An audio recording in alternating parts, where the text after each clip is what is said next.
Assalamualaikum warahmatullahi wabarakatuh. Alhamdulillah. Nahmaduhu subhanahu wa ta'ala hamdan yuwafi ni'amahu wa yukafi'u mazidah. Ya Rabbana lakal hamdu kama yanbaghi li jalali wajhika wa adimi sultanika. Subhanaka la nusi thana'an 'alaika anta kama athnaita 'ala nafsik. Walakal hamdu walakal syukru 'ala dzalik. Allahumma salli wa sallim 'ala habibina Sayyidina Muhammad wa ala alihi al-mutahharin wa ashabihi tayyibin wa tabi'ina lahum bi ihsanin ila yaumiddin. Allahumma ya Rabbana ballighna Ramadana waj'alna fihi minal a'idin wal faizin. Ij'alna fihi ya Rabbana min ahli al-qiyam was siyam. Allahumma ya Rabbana inna nas'aluka hubbal khairi wa ta'ati wa ahlihi waj'alna minhum warzuqna ya Rabbana taubata qabla al-maut wa syahadata indal maut wal jannata ba'dal maut. Amma ba'du. Yang kami cintai, yang kami muliakan, para orang tua kami, saudara-saudari, para pemirsa, pendengar dimanapun Anda berada, Alhamdulillah saat ini kita bisa melanjutkan belajar kita dengan Imam An-Nawawi rahimahullah ta'ala dengan kitab Riyadhus Shalihinnya, yang kita sudah sampai kepada bab istihbabit tabsyiri wa tahni'ati bil khairi, tentang bab untuk memberikan kabar gembira dan juga mengucapkan selamat akan nikmat yang diterima didapat oleh orang lain. Judulnya sedikit, akan tapi disitulah tanda bahwa jika seorang itu sudah bisa dengan dua hal tersebut, memberikan kabar gembira, kebaikan kepada orang lain, kemudian mengucapkan selamat atas kebaikan yang didapat oleh orang lain, pertanda kalau orang itu adalah orang yang hatinya selamat, yaitu qalbun salim, hati yang selamat. Itulah ahli-ahli surga yang berjalan di atas bumi. Sebab kadang di antara kita ada yang diuji dengan kekotoran jiwa, kekotoran hati, tidak bisa menerima atau tidak bisa melihat orang lain senang. Tidak bisa melihat orang lain mendapatkan karunia dan nikmat dari Allah karena hatinya telah dikuasai oleh kedengkian. Dan itu penyakit yang sangat membahayakan sekali. Itu juga yang menjadikan namanya iblis terusir dari surga, terkutuk bahkan. Dan juga dengan perilaku inilah terjadi kisah dua kakak beradik, Qabil Habil, karena kedengkian tersebut. Maka mari kita latih diri kita untuk bisa senantiasa bisa senang di saat saudara kita mendapatkan kesenangan. Dia adalah umat Nabi Muhammad. Kenapa kita harus ngedengki tentang kekayaan yang didapat olehnya? Kalau memang hati kita ada iman, bukankah Nabi sudah menyebutkan la yu'minu ahadukum hatta yuhibba li akhihi ma yuhibbu li nafsihi. Tidak sempurna imanmu kecuali engkau senang menyukai atau mencintai untuk orang lain seperti engkau mencintai untuk dirimu sendiri. Kalau memang engkau punya iman yang sesungguhnya, engkau akan bergembira dengan kegembiraan orang lain. Kemudian juga kadang kita ini suka menunda-nunda memberikan kabar baik. Dan penundaan kabar baik ini sendiri dikhawatirkan menjadi sebuah harapan tersembunyi, semoga kebaikan itu tidak jadi terwujud. Maka juga termasuk kesunnahan adalah jika ada kebaikan yang didapat oleh orang lain misalnya, atau berita baik yang didapat oleh orang lain, sementara Anda mendengarnya, hendaknya kita segera memberikan kabar kepadanya. Bahkan termasuk jika misalnya ini menjelang Ramadan atau menjelang hari raya, jika terbetik di hati Anda ingin membantu saudara-saudari Anda dan sudah ada anggarannya, lebih baik Anda sampaikan lebih dahulu jauh-jauh hari. Wahai adikku, wahai keponakanku, wahai saudaraku, nanti insya Allah atas izin Allah, akhir Ramadan aku siapkan insya Allah bantuan untukmu. Ada berapa ratus ribu atau berapa puluh ribu. Karena dengan kabar gembira semacam ini, lihat, menumbuhkan makna kecintaan di dalam hati, yang pertama. Yang kedua adalah dia sudah punya gambaran tentang apa nanti yang akan dibeli, atau sudah menerangi kesibukannya sehingga bisa lebih khusus untuk melakukan ibadah. Hari ini belum datang Ramadan, tapi tidak ada salahnya jika Anda menyampaikan kepada keluarga tersebut, ibu, sepanjang bulan Ramadan berasmu aku yang menjamin. Kamu tidak usah mikir. Sehingga langsung plong hatinya. Sehingga suaminya pun yang kemarin mungkin sudah merindukan untuk bisa sholat malam dengan khusyuk, sehingga bisa mengurangi pekerjaannya. Dan semua kebaikan-kebaikan yang ingin Anda berikan kepada seseorang, lebih cepat Anda beri kabar gembira tersebut, itu lebih bagus. Dan itulah pendidikan dari Allah sebelum Rasulullah. Kabar gembira. Dan ini menumbuhkan makna kecintaan juga. Menyambut doa juga. Karena orang yang kita beri kabar gembira, dia akan senang dan akan mudah mendoakan. Dan dengan doa itu akan mudah untuk diwujudkan. Kemudian juga memangkas datang yang was-was dari setan yang selalu mengajak kita untuk menjadi orang kikir. Misalnya, kalau sudah kita ucapkan, ya mau tidak mau kita berjuang untuk mewujudkannya. Sebab kalau masih disimpan di dalam hati, ya belum saya kasih tahu, batal deh, kata setan. Batal saya. Tapi diungkapkan kan, dan kita ada gambaran, bukan asal omong. Jangan sampai menjadi janji palsu. Akan tapi memang kita punya niat, dan niat yang sesungguhnya ungkapkan. Sampai suatu ketika mempercepat niat itu penting. Kalau Anda punya keinginan jangan ditunda, sebab setan itu paling senang menghalangi orang berbuat baik. Suatu ketika ada seorang soleh, seorang wali kekasih Allah. Beliau itu menghindari yang makruh. Jadi bukan haram saja. Kalau haram pasti ditinggalkan. Urusan makruh sangat takut melakukan yang makruh. Sampai beliau itu tidak pernah mau berucap dan berkata-kata di dalam toilet waktu beliau di toilet. Padahal di situ tidak haram. Haramnya adalah membaca zikir di saat ada sesuatu yang keluar. Tiba-tiba suatu hari memanggil anaknya dan beliau di dalam keadaan di dalam toilet. Memanggil, ya waladi, wahai anakku, anakku cepat sini, anakku cepat sini. Anaknya kaget karena abah tidak pernah ngomong di dalam toilet. Jangan-jangan ada ular atau ada kalajengking atau ada apa, minta bantuan. Lari anaknya semuanya ke depan pintu toilet. Ada apa abah? Ada apa abah? Anakku, tolong, uangku yang ada di bawah kasur itu segera keluarkan, kasihkan fakir miskin. Aku terlintas di hatiku, aku ingin berbuat baik sekarang.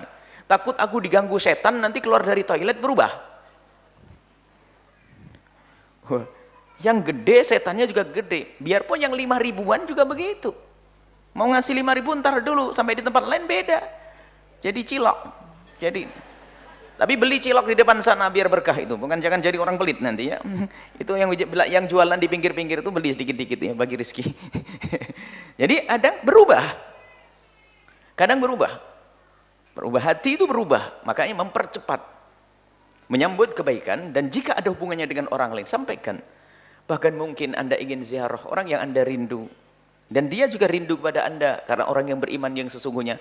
Kasih tahu, aku akan datang kepadamu, sudah merencanakan begini. Paling tidak ada harapan, paling tidak ngerti kalau Anda akan datang kepadanya. Paling tidak itulah sambung hati. Begitulah pendidikan. Jadi kalau Anda punya keinginan, hari ini pun Anda ingin berbuat baik, misalnya ada orang yang datang ke tempat ini, lintasan kebaikan. Saya ingin, Buya kan sering promo besar-besaran untuk membuat lembaga pendidikan, media dakwah, radio dan sebagainya. Mungkin saya punya dana ini Buya, berapa miliar nganggur nih, mau dibuat apa ini? Langsung saja nanti diomongin. Pengen enggak seperti itu? Jangan sampai belum punya duit sudah pelit. Pengen. Jadi kalau punya kebaikan terus, ingin melakukan kebaikan dan segera ungkapkan. Karena dengan diungkapkan itu ada beban kita. Dengan beban setan menjadi susah untuk mengganggu kita. Nah ini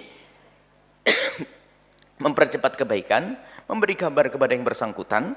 Kemudian setelah ada orang mendapatkan kebaikan, maka hendaknya kita senang, berani mengucapkan selamat, dan itu tanda bersihnya hati dari dengki. Kadang mengucapkan selamat itu, Masya Allah, selamat sambil mengos, karena tidak senang tetangganya punya rumah. Selamat, selamat, selamat, dengan hati, ketulusan, senang, itu namanya tahniah. Mengucapkan selamat, semoga rumah kebahagiaan, semoga rumah penuh berkah, semoga rumah penjaga dari kemaksiatan, semoga rumah dengan keturunan yang soleh-soleh. Ya gini, doa yang baik. Mengucapkan selamat saja kadang susah. Ngelihat temannya mendapatkan kebaikan, diam saja. Mengucapkan selamat adalah termasuk pendidikan dari baginda Nabi sallallahu alaihi wasallam. Qala Allah Ta'ala, Allah Subhanahu wa taala berfirman, "Basyir ibadi." Berikan kabar gembira kepada hamba-hambaku. Alladzina yastami'una al-qawla fayattabi'una ahsanah. Mereka yang mengikuti, mereka selalu mendengar seperti hadir ke tempat mulia yang semacam ini. Mendengar kemuliaan, kemudian mengikuti yang baik. Diberi kabar gembira oleh Allah, balasan yang istimewa nanti, keridhaan Allah dan surga Allah. Siapa mereka? Mendengar dan mengambil yang baik. Artinya Anda kalau hanya mendengar saja, belum bisa mengambil yang baik, belum dikasih kabar gembira oleh Allah. Alladzina yastami'una al-qawla, yang dengar ceramah, dengar petua, dengar ulama, dengar Al-Quran, dengar hadis, tapi tidak mencoba mengamalkannya. Akan tapi kalau sudah mendengar, kaul ini lebih umum lagi. Kalau Al-Quran pasti baik semuanya. Sabda Nabi, sabda Nabi baik semuanya. Petuah ulama, insya Allah, jika ulamanya benar. Bahkan dari kawan yang sepangkat dengan kita pun, mungkin di bawah kita pun ada kebaikannya kok. Maka orang hebat yang diberi kabar gembira, keridhaan, kemuliaan, kemudahan, pembuka segala pintu kebaikan adalah hati yang mudah mendengar kebaikan, kemudian mengambil yang, mendengar omongan, mendengar petuah, kemudian mengikuti yang baik. Dan kebaikan boleh kita dapat dari siapapun, bahkan mungkin orang yang ada di bawah kita secara pangkat lahir di dunianya. Sebab al-hikmah itu dhalatul mu'min. Hikmah, kebenaran, kebaikan itu adalah barang hilangnya seorang mukmin. Dimanapun kita menemukan, kita berhak untuk mengambilnya. Mungkin dari lidahnya seorang gila, dari mulutnya seorang gila ternyata kalimatnya benar, harus kita dengar dong. Orang gila ngomong mungkin, "Bu, jangan lewat sana, itu jembatannya rusak." Biarpun orang gila, kalau rusak beneran jembatannya jangan lewat dong, kan gitu ya. Jangan, "Wah kamu gila, lewat saja, kecebur Anda." Ya, itu sama, itu urusan yang maknawi juga sama. Kita melihat kebenaran. Kemudian setelah itu, wa qala ta'ala, yubashshiruhum rabbuhum bi rahmatin minhu wa ridwan. Allah memberikan kabar gembira kepada mereka. Orang-orang yang merindukan kebaikan, orang-orang pelaku kebaikan, orang yang senang dengan melakukan kebaikan, diberi kabar gembira oleh Allah. Dimulai dari para nabi, para syuhada, para solehin, dan para umat Nabi Muhammad SAW yang rindu kebaikan, diberi kabar gembira mereka, diberi oleh Allah rahmat. Jadi selagi Anda di dalam seperti ini, kalau kiprah Anda, langkah-langkah Anda, di saat Anda jadi apapun, karena ini tidak dibatasi, jadi pejabat, jadi rakyat, jadi orang kaya dan orang melarat, asalkan langkahmu benar, maka Anda akan diberi kabar gembira, yaitu diberi oleh Allah rahmat setiap langkah-langkah Anda, waridwan, keridhaan Allah, wa jannat, surga-surga dari Allah, lahum fiha na'imun muqim, dan nanti di surga itu mendapatkan nikmat yang terus menerus dan tidak ada hentinya. Diberi kabar gembira dulu oleh Allah saat ini, agar kita semangat dalam berjuang. Dan kabar gembira ini memang harus, kabar gembira itu berita.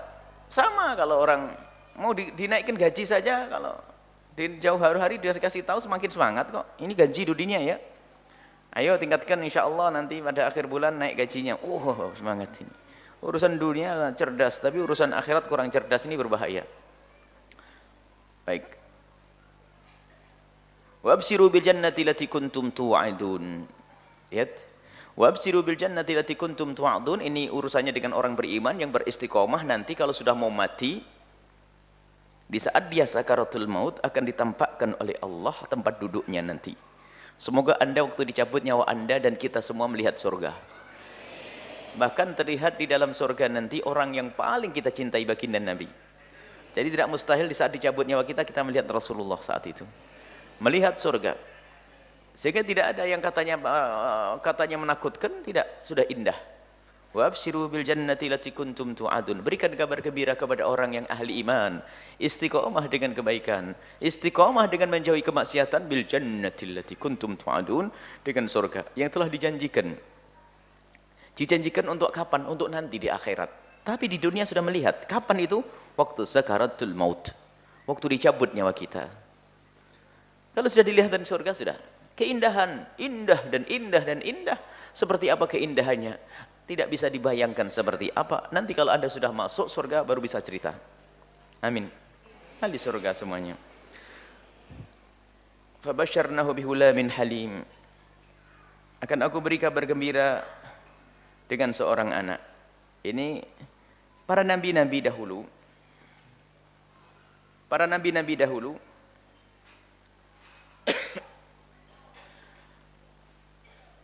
itu di saat memohon kepada Allah diberi kabar gembira, seperti Nabi Zakaria. Nabi Ibrahim berdoa kepada Allah. Nabi Ibrahim tidak diberi putra lama sekali. Tidak diberi putra. Sayyidina Zakaria juga tidak diberi Allah putra. Memohon dan memohon dan memohon, sebelum datang putra tersebut sudah diberi kabar gembira oleh Allah Subhanahu wa taala. Ini ayat ini memberi contoh bahwasanya kebaikan itu hendaknya segera diberi kabar. Dan babasyarnahu, kemudian kami memberikan kabar gembira kepada Nabi Ibrahim bihulamin halim, dengan seorang anak yang lembut perangainya, lembut perilakunya, penuh kesabaran, Sayyidina Ismail alaihissalam. Kemudian setelah itu, laqad ja'at rusuluna Ibrahim bil busyra, telah datang malaikat kepada Nabi Ibrahim. Nabi Ibrahim diberi kabar gembira bahwasanya akan datang nanti anak-anak, bahkan bukan saja anak, keturunannya para nabi-nabi. Bahkan nanti Nabi akhir zaman pun jadi keturunanmu. Oh, kabar gembira. Akan diberi oleh Allah seorang cucu yang luar biasa, yang disanjung oleh semesta semuanya. Nabi terbaik kembali kepada Nabi Ibrahim alaihissalam, cucunya Nabi Ibrahim alaihissalam. Wa imra'atuhu qa'imatun fadhahikat. Waktu itu istri beliau dalam keadaan melakukan ibadah.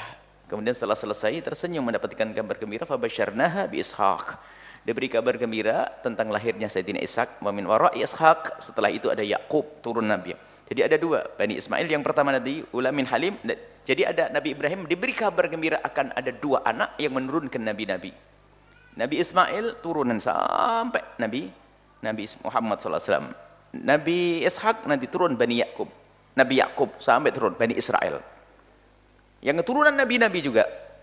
Jadi namanya, maka dari itu disebut Nabi Ibrahim itu Abul Anbiya. Bapaknya para nabi, dari dua putranya keluar nabi-nabi besar. Nabi Ibrahim alaihissalam. Adapun Nabi Ismail adalah Nabi SAW dari Bani Ismail. Kemudian adapun orang-orang Yahudi, orang Israel dari Bani Yakub, Bani Ishak, dari keturunan Sayyidina Yakub dan Sayyidina Ishak. Yang jelas mereka nabi-nabi besar. Itu pun diberikan oleh Allah kepada Nabi Ibrahim setelah lama menanti. Jadi penantian itu ternyata membuahkan hasil yang luar biasa. Penantian dengan catatan, penantian yang dibarengi dengan pengaduan kepada Allah, permohonan, itu yang akan membuahkan hasil. Berbeda dengan penantian yang dibarengi dengan keputusasaan atau prasangka buruk kepada Allah, tidak diberikan oleh Allah kebaikan. Kemudian dalam ayat lain, fanadatul malaikatu wa huwa qa'imun yusalli fil mihrab, kemudian malaikat memanggilnya Sayyidina Zakaria waktu sholat di mihrab. Mihrab di sini ada di Palestina sana, di Masjidil Aqsa ada mihrab. Itulah mihrab tempatnya Sayyidatina Maryam. Siti Maryam duduk di situ. Pernah Siti Maryam duduk di situ di tempat beribadah. Kemudian Siti Maryam juga mendapatkan kabar gembira akan adanya anak Nabi Isa alaihissalam. Nabi Zakaria juga. Huna da'a Zakaria rabbah. Jadi kisah Sayyidina Zakaria itu setelah melihat Siti Maryam punya keistimewaan yang luar biasa, di saat Siti Maryam memohon di tempat tersebut, di mihrab tersebut, huna da'a Zakaria rabbah. Sayyidina Zakaria itu nabi tapi kagum, bingung dengan Siti Maryam. Anna laki hadza? Ya Maryam, dari mana kau dapat itu semuanya? Kok tiba-tiba di hadapanmu ada makanan musim panas padahal saat ini musim dingin? Kok di hadapanmu ada makanan musim dingin padahal saat ini musim panas? Aneh bener. Anna laki hada. Dari mana kau dapat ini wahai Maryam? Siti Maryam mendapat dari Allah. Kemudian Sayyidina Zakaria menempati tempat tersebut memohon kepada Allah. Memohon kepada Allah, ini termasuk qanatul malaikatu. Kemudian diberi kabar gembira oleh malaikat. Wa huwa qaimun yusalli fil mihrab. Di saat Sayyidina Zakaria salat di tempat tersebut, melakukan ibadah di tempat tersebut, innallaha yubashshiruka bi Yahya, Allah akan memberikan kabar gembira kepadamu dengan seorang putra yang bernama Yahya. Yahya alaihissalam putra daripada Sayyidina Zakaria. Bisa diambil faedah juga dari kisah itu bahwasanya tempat yang pernah digunakan duduk oleh orang soleh ini pernah dituruni oleh malaikat rahmat, maka disunnah kita napak tilas ke tempatnya orang-orang yang soleh, karena pernah rahmat turun ke tempat tersebut. Malaikat rahmat sudah biasa turun ke tempat tersebut. Kita boleh berdoa di tempat-tempat yang biasa digunakan ibadah oleh orang-orang soleh. Kemudian itqalatil malaikatu ya Maryamu innallaha yubashshiruki bikalimatin minhu ismuhul masih. Ya Maryam, Allah memberikan kabar gembira kepadamu, kamu akan punya seorang anak namanya Masih, Sayyidina Isa alaihissalam. Sementara Sayyidina Maryam belum punya suami. Sayyidina Maryam bingung. Allah Maha Kuasa, jangan pusing dengan itu semuanya Maryam.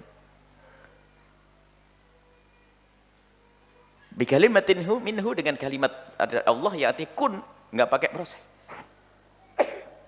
Enggak seperti yang lainnya, pakai kun, maka Allah menghendaki jadi jadilah. Kemudian mengandunglah Sayyidina Maryam alaihissalam, kemudian lahirlah Sayyidina Isa alaihissalam. Wal ayatu fil babi kathir. Wal ayatu fil babi kathiratun, ayat banyak sekali berkenaan tentang kabar-kabar gembira. Ini masih membaca ayat-ayatnya saja, kita belum kepada poin-poin bermasalahannya. Tapi tadi sudah kami sampaikan bahwasanya penting sekali kita memberikan kabar gembira kepada saudara kita di saat kita ingin melakukan kebaikan.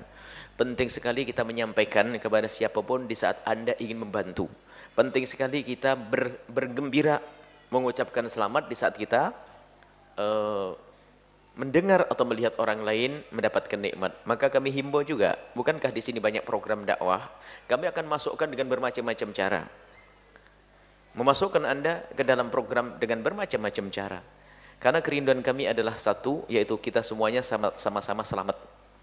Jadi kami ingin bahasanya kalau ada orang fakir melarat masuk ke majelis ini, semoga Allah cukupi.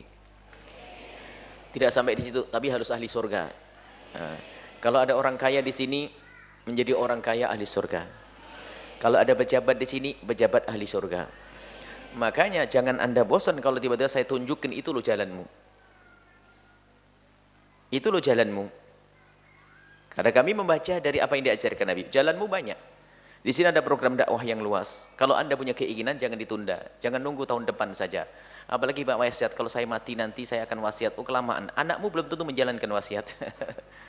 Ada orang berbuat baik nanti nunggu mati. Ini membebani sama sang anak. Wasiat itu diperkenankan untuk kebutuhan tertentu. Tapi kalau Anda ingin berbuat baiklah saat ini. Dan kebaikan yang Anda lakukan saat ini tidak bisa dikalahkan dengan kebaikan sebanyak apapun di masa yang akan datang. Saat ini, detik ini, Anda melakukan kebaikan, ibaratnya 1000 hari ini tidak bisa dibandingkan dengan 1 juta hari esok. Karena lebih cepat kebaikan itu, lebih bagus. Semakin cepat lebih bagus. Makanya kita ingin program-program kebaikan menjelang Ramadan saat ini, ya. Menjelang Ramadan, kita akan menghadapi bulan suci Ramadan, kita tata hati kita persiapkan. Yang ingin berbuat baik, segeralah berbuat baik, agar kebaikan itu bisa digunakan di bulan Ramadan. Mungkin Anda ingin membantu saudara Anda, ingin membantu kerabat dan sebagainya, atau ingin berjuang di sini, pondok belum beres ini.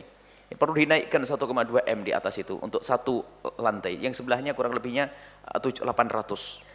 1 M yang sebelahnya untuk putri 1 M-an, yang ini 1,2 untuk tingkat atas, untuk dipercepat dalam waktu kilat. Yang ada rezeki, jangan ditunda esok hari. Yang belum ada, jangan lupa menyampaikan ke orang lain. Karena kalau orang lain yang Anda beri kabar bergembira nanti, itu kabar gembira. Kalau mereka menjalankannya, maka Anda mendapatkan pahala itu. Yang belum bisa, jangan lupa mendoakan. Itu yang paling inti. Paling luar biasa adalah mendoakan. Baik, ini banyak program di sini, termasuk program pondok-pondok yang akan kita buat di beberapa kota. Kami harus suarakan setiap saat. Karena apa? Saat ini kita butuh. Seperti halnya di luar, orang yang akidahnya beda dengan kita. Mulai dari akidah-akidah yang non-Islam, kemudian termasuk komunis dan sebagainya. Mereka juga membuat pos-pos di mana-mana. Karena ingin mempengaruhi orang yang ada di kiri kanannya. Makanya kita harus lebih giat. Kita ingin setiap kabupaten ada pondok, setelah kabupaten beres, kalau perlu satu desa. Dan tidak mustahil, asalkan kita punya niat. Yang kuasa Allah, bukan Anda, bukan saya, bukan. Tinggal kita minta kepada Allah, minta perlindungan dan mengajak. Sehingga kita ingin membuat pondok pesantren sebanyak-banyaknya. Yang menangani siapa? Kita akan susun, kita akan persiapkan anak-anak, kader-kader. Jadi pondok ini adalah pondok kader, wahai para ibu, bapak. Pondok ini adalah pesantren kader. Makanya anak yang belajar di sini saya sedikit keras, tidak ada alumni. Sampai kamu jadi ustadz, jadi ulama, berdiri tegak sebagai ulama, itu beres nanti. Dan itu pun bukan alumni. Kita ingin mencetak, menjadi ulama yang serius. Karena saya tidak ingin, kata guru kami, jangan sampai anak sudah mulai bisa lalu dilepas. Oh tidak. Di saat Anda, anak-anakku, kalau kalian sudah mulai bisa, justru saat itu akan saya ikat. Jangan kemana-mana. Harus semakin hebat, semakin terus. Karena program kita banyak, akan kita sebar kemana-mana nanti. Di penjuru Indonesia, sampai ke luar negeri nanti. Dan kita perlu pendukung-pendukung yang dahsyat. Nah ini. Beri kabar gembira. Ayo kabar gembira. Buya, insya Allah saya akan ini, saya akan ini. Masya Allah. Berarti Anda termasuk orang yang yastami'unal qawla fayattabi'una ahsanah. Dengar omongan, kemudian setelah itu mana yang bagus akan saya amalkan. Dan insya Allah kemudian Anda pun kalau bisa bergabung dengan kami, ikut menjadi panitia, tim, pengontrol, seterusnya, sehingga dakwah ini kompak, dakwah ini indah, perjuangan ini akan mudah. Karena apa? Dipikul bersama. Betul namanya, berat sama dipikul, ringan sama dijinjing. Dengan kebersamaan ini adalah indah. Baik, ini yang kami inginkan. Maka kami selalu menyuarakan yang demikian ini, agar semoga praktek semuanya. Kalau semuanya dalam ilmu angan-angan, dalam ilmu saja kadang-kadang hanya gambaran. Pokoknya berbuat baik hebat. Tapi nggak ngerti saya berbuat baik seperti apa sih. Sekarang masuk KKN, kuliah kerja nyata, ini harus prakteknya kayak apa? Ini, jadi ayo kita perjuangan ini harus beri kabar gembira kepada tim-tim dakwah yang ada di sana sini. Beri kabar gembira kepada pengurus-pengurus. Bahkan mungkin ada orang yang, ya saya punya tempat yang seluas sekarang, nganggur, tidak dipakai. Rumah, ada gedung dan sebagainya, nggak dipakai. Berikan kepada kami untuk bisa kita tangani bersama-sama, termasuk Anda ikut di dalamnya untuk nangani bersama. Bahkan kemarin ada orang bercerita, Buya, ada sebuah sekolah tuh gedungnya tingkat banyak, harganya mahal sekali, mau saya beli harganya mahal. Kalau tidak bisa kamu beli, bilang Anda minta untuk Allah dan Rasulnya, kadang boleh. Sebab kalau orang itu urusan bisnis kadang-kadang menghitung-hitungan, tapi di saat urusan Allah jadi beda. Mungkin ada sebuah gedung megah, tidak dipakai, kalau dibeli mungkin harus pakai puluhan miliar. Sebab kalau dia ngerti kalau jual beli harus benar jual beli, kalau dia bisnismen kok. Tapi di saat kita minta untuk kebaikan, bisa jadi ambil saja untuk kebaikan. Ayo, karena urusannya dengan Allah. Uangnya adalah bukan uang rupiah, uang ini, tapi uangnya adalah pembeli, alat belinya adalah surga Allah Subhanahu wa taala. Jadi Anda jangan ragu mengajak orang berbuat baik. Kalau ada orang, tanah luas mau dijual, berapa sih harganya? Strategis buat pondok, waduh harganya mahal, saya tidak punya duit. Sudah untuk pondok bagaimana? Yang benar nih. Nah, bisa jadi karena apa? Kalau urusan dengan Allah itu unik. Karena semua omongan ini harus Anda pahami. Semua omongan dan harapan seorang hamba tentang kebaikan, khususnya panjatan doa, apalagi yang berdoa adalah Anda semuanya. 40 saja insya Allah termasuk ada jaminan dikabul oleh Allah. Apalagi di tempat yang semacam ini, apalagi orang yang ribuan semacam ini memohon kepada Allah. Kalau kita memohon kepada Allah, maka ketahuilah. Misalnya kita mohon begini, ya Allah kirimkan pejuang yang ikhlas ahli surgamu yang bisa menyelesaikan bangunan pondok ini. Jangan lupa, tambah, jadikan aku bersama mereka ya Allah. Kalau sudah begitu ketahui ya, semua panjatan doa ini Allah akan menjawab. Sebelum mengkabul, Allah telah menyiapkan hati-hati yang terbuka. Dan semoga itu hati kita. Kalau kita membaca ke doa, kemudian yang disiapkan dulu adalah hatinya. Sebenarnya hatinya kebuka, kemudian hati yang kebuka menyambut, ialah pejuang yang sesungguhnya. Buah daripada panjatan doa kita yang dahsyat. Baik, ini berikan kabar gembira tentang program. Karena apa? Santri tahun ini membludak sekali. Kemarin mau ditutup pendaftaran. Buya, pendaftaran mau ditutup. Pendaftaran itu kita hanya nerima 200 di sini. Kemudian untuk inti kelas pengkaderan khusus. Sementara yang daftar sudah kelewat berkali-kali. Gimana ditutup? Tidak usah ditutup. Karena barangkali besok kita punya gedung baru di tempat yang lain. Kita tidak ngerti. Jangan ditutup, biarkan terus mengalir yang berdaftar. Sisi lain kita tidak bisa menolak, tapi harus ada aturan. Kalau kita tidak bisa menjaga mereka, menjaga para santri, bagaimana mungkin santri tinggal di sini lalu tidak kita rawat? Sisi lain adalah ada kegembiraan. Artinya saat ini umat sudah rindu pada kemuliaan luar biasa. Sekolah yang dibuat, ingat sekolah bukan untuk anak pondok tadi, tapi sekolahnya harus mondok. Sekolah pun yang daftar juga banyak. Pondok pun daftar lebih banyak. Jadi zaman ini sudah pada sadar. Ini buah daripada perjuangan para ulama untuk berceramah ke sana kemari, beri nasihat ke sana kemari. Akhirnya kerinduan para orang tua untuk memasukkan anaknya ke tempat-tempat yang mulia, dan ini kabar gembira buat Anda semuanya. Artinya umat sudah pada rindu kepada kebaikan. Kemudian setelah itu ayo kita berjuang untuk itu semuanya. Kita lanjutkan ya. Ini Riyadhus Shalihinnya kita tutup sampai di sini. Kami sudah menjanjikan bahwa di bulan Sya'ban ini kami akan hadirkan silsilah, insyaallah masih ada beberapa minggu digabung antara yang di sini dan yang di At-Taqwa alun-alun Cirebon. Antara gabungan kami ingin menjelaskan tentang masalah tarawih, kami akan menjelaskan tentang sholat-sholat di saat macet. Kemudian agar buku-bukunya sudah ada. Ini buku-buku mohon dimiliki nanti, buku kecil ini paling tidak semuanya ngambil 1, 2, 3 bisa dibagi-bagiin pada saudara. Ini adalah sholat saat macet, karena setiap hari ada orang meninggalkan sholat setiap hari karena tidak ngerti ilmunya yang sangat mudah. Jadi mohon semuanya bisa memberikan hadiah kepada saudaranya di Jakarta yang mudik dan sebagainya, kalau perlu diajarkan. Ini adalah mulai dari sholat qashar yang biasa, sholat jamak biasa, sholat jamak dalam darurat, cara berwudu darurat, ini ada semuanya. Jadi ringan, kecil, akan tapi itu bermanfaat bagi siapapun yang sering bepergian. Jangan sampai ada di antara kita meninggalkan sholat, kemudian masalah puasa, masalah taraweh, agar kita itu sejuk dalam hidup bermasyarakat, tidak mudah membid'ahkan orang lain, tidak boleh menyalahkan orang lain. Ada bimbingan yang insya Allah akan kita hadirkan juga di majelis ini. Kemudian puasa praktis yang sudah pernah kami hadirkan juga. Ini kecil-kecil, bagaimana Anda membaca ini singkat, kemudian Anda punya wawasan gambaran tentang puasa. Kemudian setelah itu ada Sya'ban. Sya'ban sedikit saja tentang Sya'ban ya. Kita akan tutup dengan masalah bulan Sya'ban. Bulan Sya'ban adalah bulan yang sangat dicintai oleh Nabi.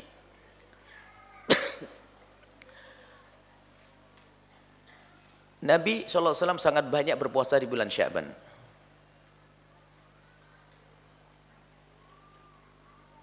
Lama araka tasumu syahrun akthar min Sya'ban ya Rasulullah. Sayyidina Usamah berkata, atau Sayyidina Zaid bertanya kepada Rasulullah, aku tidak pernah melihatmu puasa sebanyak ini ya Rasulullah. Rasulullah menjawab, hadha syahrun yaghfulun nasu anhu baina Rajabin wa Sya'ban wa Ramadan. Ini hari bulan Sya'ban ini, bulan yang orang pada melupakannya karena jatuh antara bulan Rajab dan bulan Ramadan. Kenapa? Karena bulan Rajab orang sibuk menghidupkan bulan Rajab sebagai bulan haram dengan berpuasa dan beribadah. Kemudian dengan bulan Ramadan sibuk, sehingga ini jatuh di antara bulan Rajab dan bulan Ramadan, orang pada lupa di bulan Sya'ban. Maka Nabi memperbanyak puasa di bulan Sya'ban. Syahrun fihi turfa'u a'malu ummati, di bulan ini telah diangkat amal-amal umatku. Sabda Nabi SAW. Wa uhibbu an yurfa'a amali wa ana sha'im, dan aku ingin diangkat amalku, aku dalam keadaan berpuasa. Ini di bulan Sya'ban.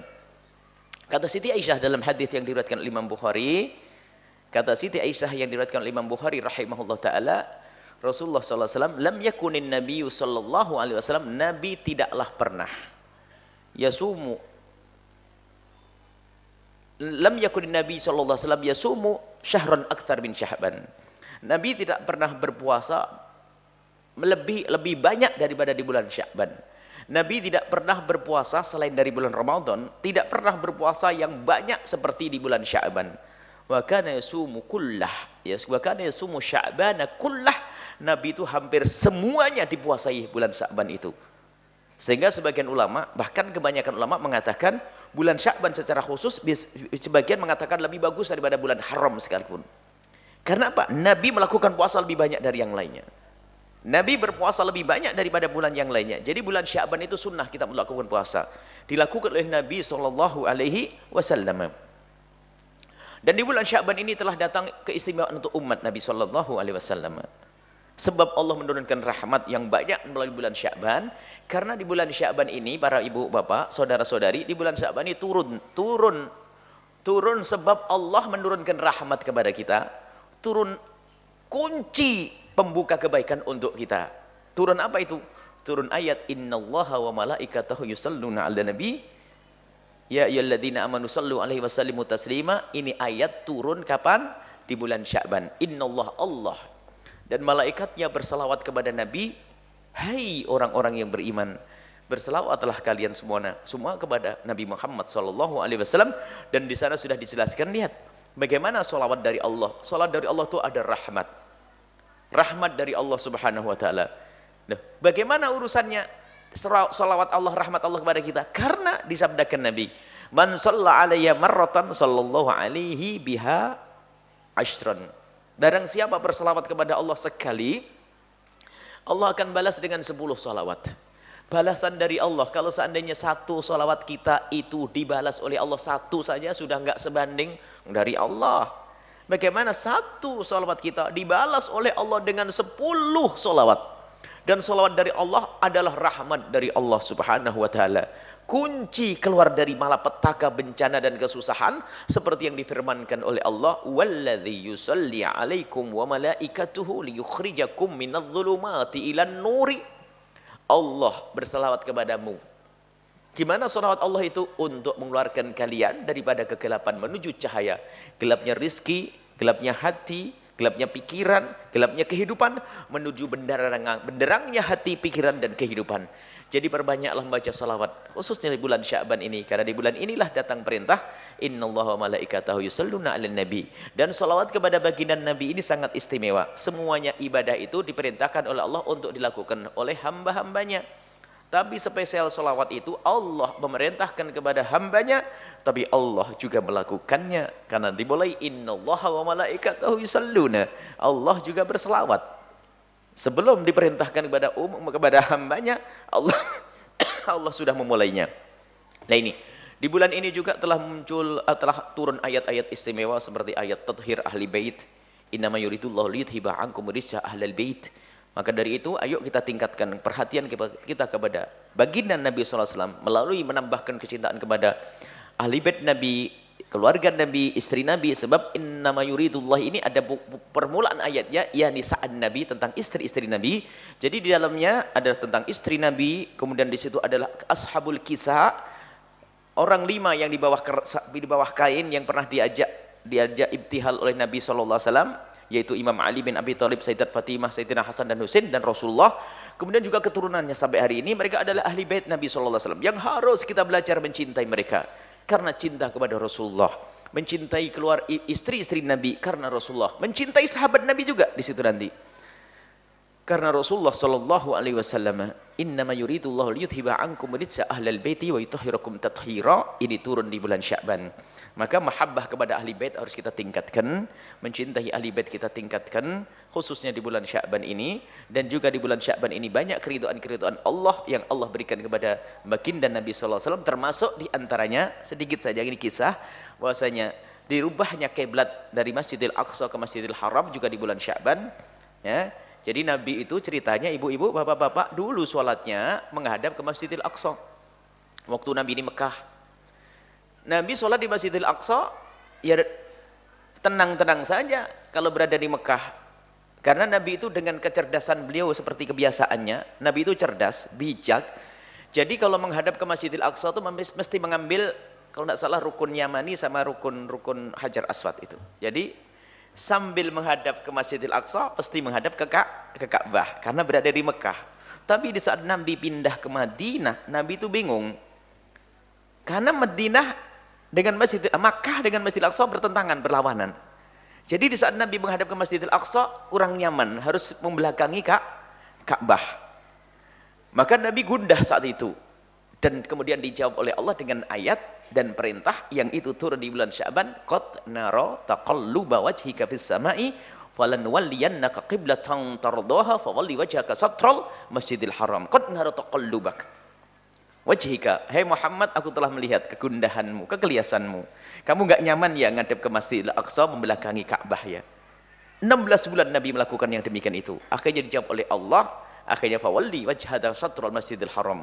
Aku beri engkau kiblat yang engkau ridho. Nah, Nabi dibuat ridho oleh Allah sehingga Nabi menghadap ke Ka'bah setelah itu. Maka kalau Anda umrah semoga semua bisa umrah. Anda akan lihat namanya Masjid Qiblataini, karena Nabi waktu sholat waktu itu ada perintah ini, sehingga kiblatnya Anda sholat dengan 2 kiblat. Setelah Masjidil Aqsa menghadap ke Masjidil Haram.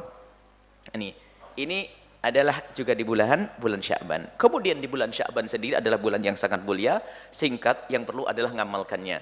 Berbanyaklah puasa di bulan Sya'ban, berbanyak semampu mungkin.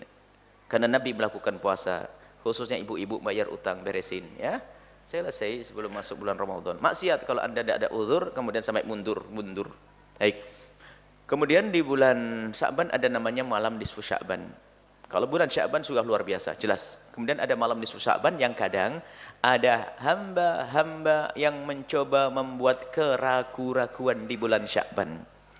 Sehingga orang melakukan ibadah di bulan nisfu Sya'ban maksudnya. Ada sebagian hamba Allah yang membuat keraguan-raguan di malam nisfu Sya'ban. Sesaat mengatakan itu bid'ah, sesat dan sebagainya. Sehingga semestinya nisfu Sya'ban yang dihidupkan dengan ibadah, akhirnya malah ditinggalkan gara-gara takut dibilang bid'ah, takut dibilang sesat. Menghidupkan malam nisfu Sya'ban adalah pekerjaan para ulama-ulama. Dan malam nisfu Sya'ban sendiri pernah disebut Rasulullah. Dan memang ini harus kita akui. Memang banyak amalan-amalan yang palsu atau riwayat-riwayat palsu di malam nisfu Sya'ban. Banyak hadis-hadis bohong, dusta atas nama Nabi tentang malam nisfu Sya'ban. Memang kita akui itu. Tapi ternyata tidak semuanya palsu. Jangan gara-gara ada hadis palsu lalu kita tinggalkan amal tersebut, kita tidak mengikuti hadis palsu tersebut. Hadis palsu tetap harus dibuang. Tapi yang kita ikuti adalah hadis sahihnya. Mana hadis sahihnya? Hadis sahihnya adalah hadis yang diriwayatkan oleh Imam At-Tabrani, Imam Ibnu Hibban wa sahhahahu. Ibnu Hibban mengatakan hadis itu adalah sahih. Kemudian para muhaditsin yang datang setelahnya pun juga mengomentari tentang perawi-perawi hadis itu, termasuk Al-Haythami. Imam Al-Haythami mengatakan bahwasanya rijaluhu thiqat, pembawa hadis tersebut adalah orang-orang yang bisa dipercaya. Kemudian Al-Mundhiri mengatakan bahwasanya isnadhu la ba'sa bihi, yakni isnadnya, mata rantai pembawa hadisnya ini adalah orangnya juga tidak bermasalah. Kemudian setelah itu banyak ulama dengan jelas mengatakan hadisnya sahih. Hadis ini cukup, seandainya satu hadis ini saja sudah cukup, tapi jangan sampai dikatakan bid'ah. Bagaimana bunyinya hadis tersebut? Bunyi hadis tersebut adalah yattali'ullahu fi lailatin nisfi min Sya'ban fa yaghfiru li jami'i khalqihi illa li musyrikin aw musyahin. Allah melihat, memberi, mengaruniai di malam nisfu Sya'ban pengampunan kepada semua makhluk. Allah membagi-bagikan pengampunan kepada Anda. Semoga kita termasuk yang mendapatkannya. Pengampunan fi lailatin fi Sya'ban. Kemudian mengampuni semuanya illa lil musyrikin, kecuali orang yang menyekutukan Allah. Kalau orang menyekutukan Allah, Anda terbebas sudah. Kalau bicara tentang menyekutukan Allah, Anda terbebas. Tapi yang kedua ini, au musyahin, au li musyahin, atau orang yang punya kebencian di antara sesama. Jadi, biarpun Allah bagi-bagi, apalagi Anda minta, bagi-bagi itu kan tanpa diminta. Kalau minta sangat jauh dikabul. Kalau Anda punya permusuhan dengan saudara, punya kebencian dengan saudara, ribut sama saudara, nggak ada hentinya. Padahal kalau di depan Ka'bah nangis-nangis, nangis ngapain? Selesaikan urusanmu dengan saudaramu itu. Hati-hati. Menjadi sebab pengampunan Allah. Tertutup. Musyahin, kebencian. Musyahin. Paling senang saya tentu ngadu domba. Suruh kita gulat sama saudara. Bapaknya sama ibunya sama. Kadang ilmu tidak kurang-kurang sama-sama ustadz kok. Rebutan pondok bapaknya misalnya. Na'udzubillah. Yang rebutan dunia juga banyak. Wah, ini serem banget ini. Orang-orang seperti itu yang punya kebencian, permusuhan itu musyahanah, kebencian. Biarpun Allah membagi-bagikan pengampunan, mereka tidak mendapatkan di malam nisfu Sya'ban nanti. Maka ayo kita hidupkan malam nisfu Sya'ban dan kita persiapkan mulai hari ini dengan menata silaturahmi. Menjelang Ramadan, agar Ramadan semakin indah. Lihat, ini muqaddimah Ramadan sebetulnya. Kalau hati Anda di bulan Sya'ban indah, Allah mengampuni Anda. Satu. Yang kedua, Anda mulai menjalani hidup dengan indah. menjalani Ramadan dengan penuh keindahan. Dan di bulan Ramadan, di bulan Sya'ban, hendaknya kita jadikan ajang untuk silaturahmi, menyambut bulan Ramadan. Agar hati kita tentrem. Kalau dulu di masyarakat Jawa ada, Jawa Timur maksudnya, Jawa Timur dulu ada, di kampung kami itu ada, kalau menjelang bulan Ramadan ada istilahnya itu megengan itu.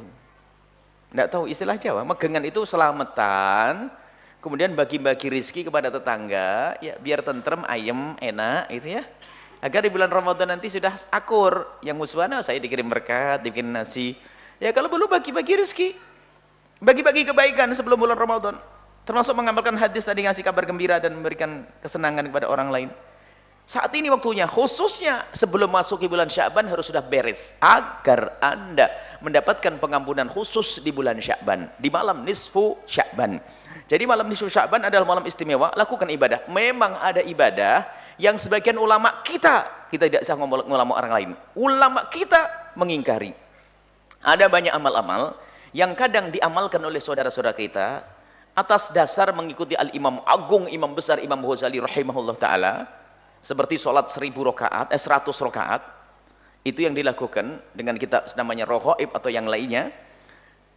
Seperti yang demikian itu, seperti orang-orang yang datang setelahnya mengatakan sebaiknya jangan dilakukan yang demikian itu. Ini seperti yang dikatakan oleh bukan saya, Al-Imam An-Nawawi rahimahullah ta'ala, jangan niat melakukan sholat yang seperti itu. Cuma kalau Anda masih ingin melakukan sholat yang 100 rakaat, dirubah saja niatnya menjadi niat sholat apa?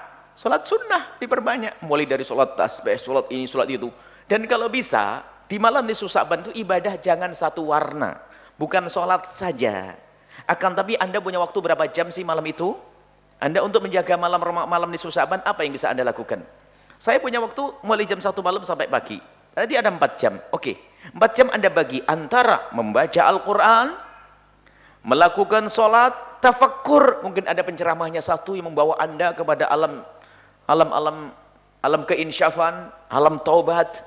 Anda perlu seorang yang menceramah sehingga Anda bisa terbawa kepada kerundan untuk taubat di malam itu. Kemudian istighfar yang banyak. Karena apa? Semua zikir dan ibadah itu ada kemuliaan yang khusus. Nah, maka dihimbau di malam itu untuk menjalankan amalan-amalan yang sudah jelas diajarkan Nabi. Bukan hanya 100 rakaat saja tadi. Ditambah mungkin ada sholawatnya yang banyak, karena sholawat Nabi turun di bulan Sya'ban. Sholawat, Anda pastikan mungkin sholawat 1000 kali malam itu. Kemudian sholatnya mungkin beranggap saja 20 rakaat atau berapa puluh rakaat boleh. Al-Qur'annya berapa. Kemudian ada tausiah atau tafakkur. Kalau Anda tidak sempat hadir, ada yang memberikan tausiah, sisihkan waktu saat itu Anda untuk merenung tentang dunia Anda.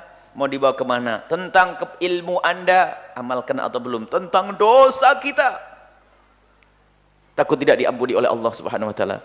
Maka di saat seperti itulah sempurna kita menghidupkan malam nisfu Sya'ban dengan ibadah.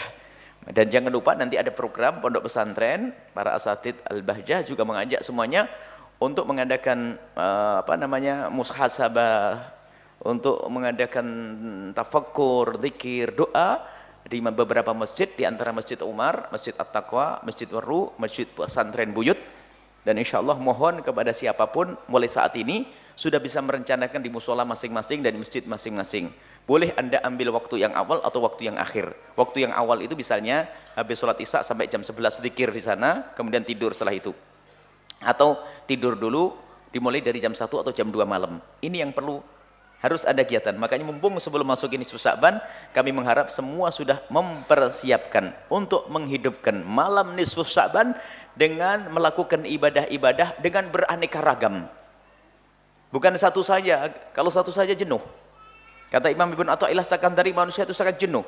Kalau hanya model sholat saja jenuh. Habis sholat, dzikir, ini warna-warni, itu nyaman. Nyaman kita untuk melakukannya. Kemudian untuk puasa siang harinya tetap disunnahkan.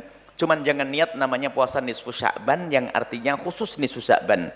Nah, akan tapi puasa nisfu Sya'ban adalah sunnah. Tidak ada satupun ulama yang faham mengatakan puasa di hari nisfu Sya'ban itu bid'ah, tidak ada. Kecuali orang yang lagi bingung. Sebab tanggal 15 Sya'ban itu termasuk bulan Sya'ban atau bukan sih? Bukan. Lah Anda sudah tahu bulan Sya'ban sunnah. Kok tiba-tiba malam nisfu Sya'ban jadi nggak boleh, itu dari mana sumbernya? Kok aneh betul. Di akhir zaman ada orang aneh-aneh. Puasa nisfu Sya'ban bid'ah lagi. Waduh, tambah pusing ini. Puasa nisfu Sya'ban adalah sunnah. Bahkan puasa di tanggal 15 itu sunnah, di atas sunnah. Wah, ini ada bid'ah baru lagi nanti. Oh, kok Buya ngomong sunnah di atas? Karena double kesunahannya. Bukan sekedar sunnah Sya'ban saja, akan tapi sunnah puasa di hari putih yang diajarkan Nabi. Nabi mengajarkan hendaknya kau berpuasa setiap bulan 3 hari. Kemudian dalam riwayat lain, in sumta syai'an minasyahri, jika kau ingin mengamalkan puasa 3 hari tadi, maka puasalah engkau 13 wa 14 wa 15, puasa di hari ke-13, 14, 15. Lah, nisfu Sya'ban tanggal 15 ada atau tidak di sini? Ada, berarti sunnah di atas sunnah. Jadi sebetulnya kami ingin sedikit menambah, mengukuhkan kepada Anda semuanya, ternyata apa yang diamalkan oleh saudara-saudara kita, termasuk khususnya para ulama, mereka ada hujahnya, cuman waspada dan hati-hati. Memang ada sebagian dari kita ceroboh, kalau ingin mengajak orang itu ambil hadis asal samber saja, tidak sadar kalau itu adalah hadis palsu. Itulah yang menjadikan senjata, yang menjadi senjata makan tuan. Orang yang tidak senang dengan kelompok ahli sunnati wal jamaati asy'ariyah ini dihantemi dengan riwayat-riwayat palsu. Maka kami himbau, kalau Anda ingin menukil hadis, Anda perlu bertanya kepada para orang ulama. Kalau amalan itu sudah dikritisi oleh para ulama, ulama kita seperti Nawawi dan sebagainya, Nawawi pakar dalam hadis, pakar dalam fikih, maka kita perlu waspada. Tapi ingat, jika ternyata kita menemukan amalan-amalan yang dinukil dari Imam Ghazali, menurut Imam Nawawi nggak benar, Anda jangan ngolok Imam Ghazali. Itu adalah urusan antara ulama dengan ulama. Cukup kita meninggalkan gitu saja, tanpa kita harus mencaci maki dan mengolok, sehingga kita tetap hidup indah. Baik, malam nisfu Sya'ban menjelang, agar dihapus dosa-dosa kita oleh Allah. Mulai saat ini ayo kita berbanyak membaca sholawat kepada Nabi, menambahkan kecintaan kepada baginda Nabi SAW, dan juga memulai dengan kebaikan-kebaikan kepada sesama, baik dengan harta kita, ilmu kita, pikiran kita, tenaga kita, dan bantuan-bantuan yang menjadikan mereka senang, agar kita beruntung di bulan nisfu Sya'ban menuju Ramadan yang penuh dengan berkah. Wallahu a'lam bishawab.